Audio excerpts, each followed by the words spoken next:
انتہائی واجب الاحترام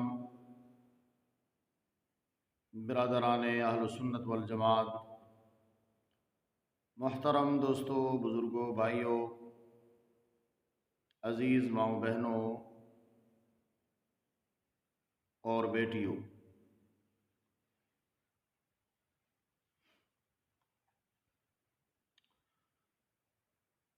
آپ احباب کے سامنے سورہ بقرہ کی چند آیتیں تلاوت کی گئیں۔ ان آیات کی روشنی میں چند ضروری باتیں آپ سے عرض کرنی ہیں۔ اللہ رب العزت ہم سب کو عمل کی توفیق عطا فرمائے۔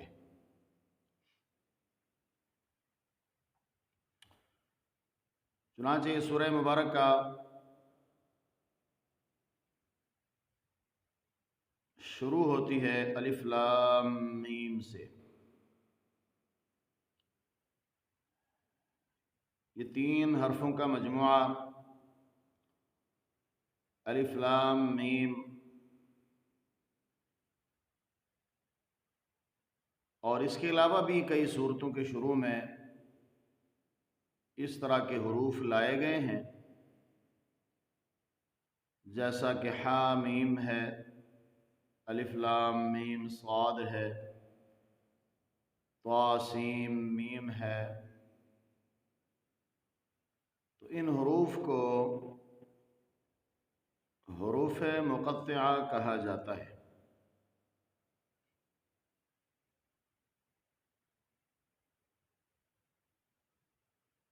ان حروف کے بارے میں بعض مفسرین کا قول ہے کہ یہ حروف جن صورتوں کے شروع میں آتے ہیں یہ ان صورتوں کے نام ہیں، اور بعض مفسرین فرماتے ہیں کہ یہ اسماء الہیہ کے رموز ہیں۔ تو جمہور صحابہ و تابعین کے نزدیک یہ حروف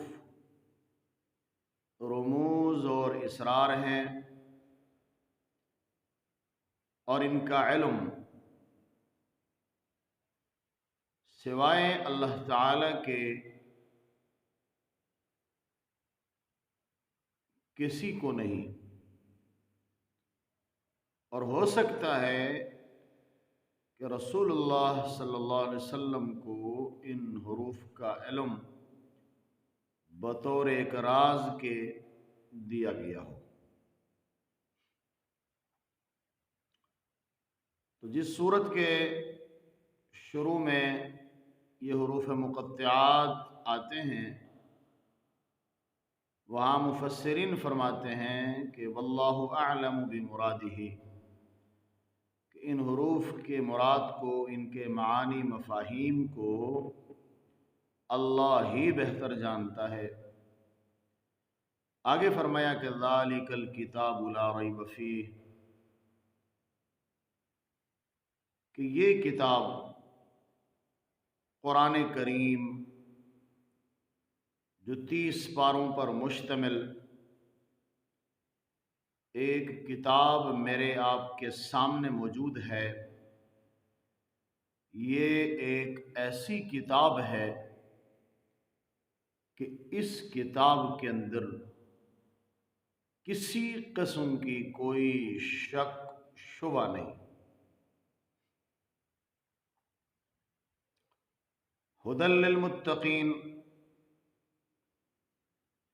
پرہیزگاروں کے لیے، متقی لوگوں کے لیے اس قرآن مقدس کے اندر ہدایت موجود ہے۔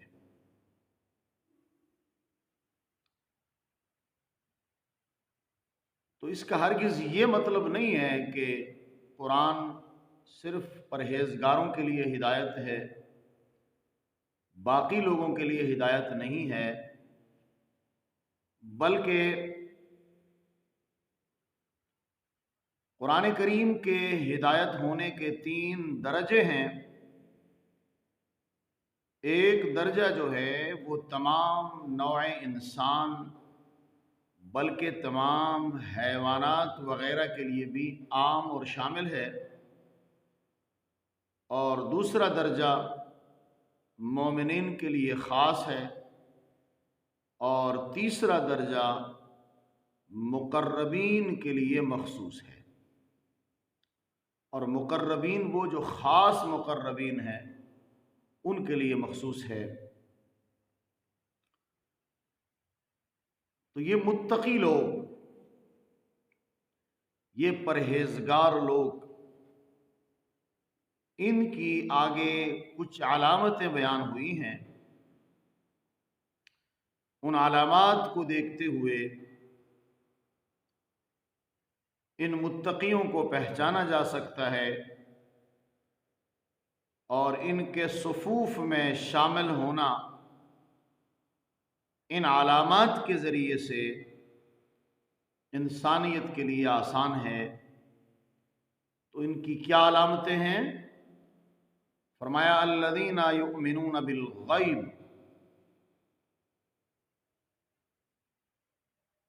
ان کی ایک علامت یہ ہے، یہ ایمان بالغیب کے مالک ہیں۔ یہ بن دیکھے چیزوں کے اوپر ایمان رکھتے ہیں، جیسا کہ سب سے پہلے ایک مسلمان کا ایمان ہوتا ہے اللہ رب العزت کی ذات پر۔ حالانکہ انسان نے اللہ کی ذات کو دیکھا نہیں ہوتا، لیکن بن دیکھے اللہ کی ذات کو مانتا ہے اور اس پر ایمان رکھتا ہے، یہ ایمان بالغیب ہے۔ اور دوسرے نمبر پہ جناب رسول اللہ صلی اللہ علیہ وسلم کو آپ کی بعد والی امت نے نہیں دیکھا، آپ کی زیارت نہیں ہو سکی، لیکن اس کے باوجود بھی آپ پر ایمان رکھا جاتا ہے، آپ کو مانا جاتا ہے۔ تو یہ رسول اللہ پر ایمان بھی ایمان بالغیب ہے۔ اور اسی طریقے سے قیامت کے اوپر ایمان، فرشتوں کے اوپر ایمان، دیگر رسولوں پر ایمان، تو یہ ساری چیزیں ہمارے ایمان کا حصہ ہیں اور ان کا تعلق غیب کے ساتھ ہے، تو اس لیے اس سے ایمان بالغیب کہتے ہیں۔ اور دوسری چیز ہے وَيُقِيمُونَ الصَّلَاةَ، کہ یہ وہ لوگ ہیں جو نمازوں کو قائم کرتے ہیں۔ اقامت الصلاۃ،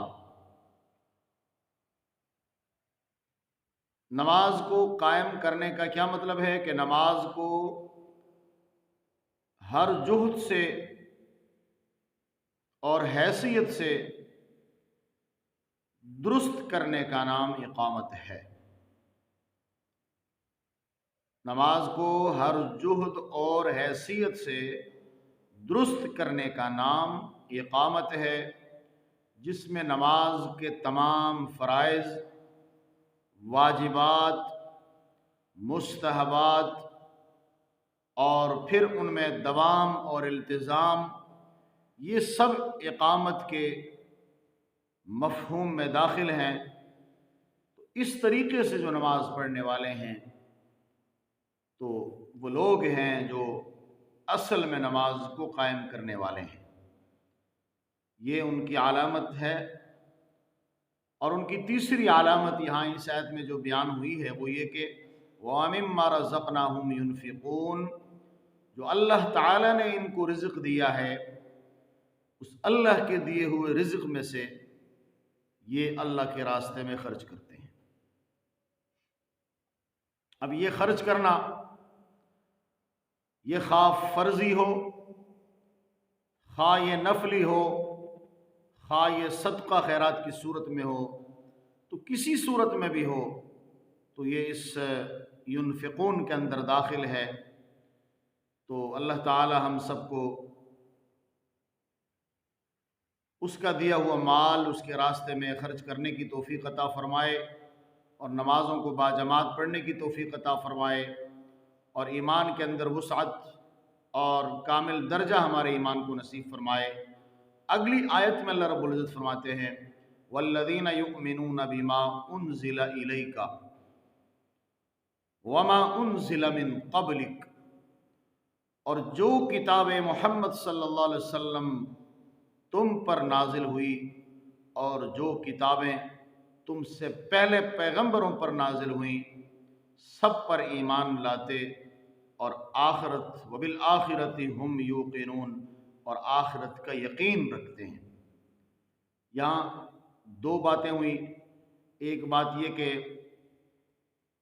ان کی ایمان جو ہے، ان کا ایمان یہ ہے کہ جتنی کتابیں پہلے نازل ہوئی ہیں، جیسے تورات ہے، انجیل ہے، زبور ہیں، یہ مشہور کتابیں ہیں، اور ان کتابوں کے علاوہ بہت سارے صحائف ہیں جو دیگر انبیاء پر نازل ہوئی ہیں اللہ کی طرف سے، ان سب پر ایمان لانا، اور اس کے بعد جو کتاب جناب رسول اللہ صلی اللہ علیہ وسلم پر نازل کی گئی تھی، قرآن کریم، تو اس پر بھی ایمان رکھنا، یہ کیا ہے؟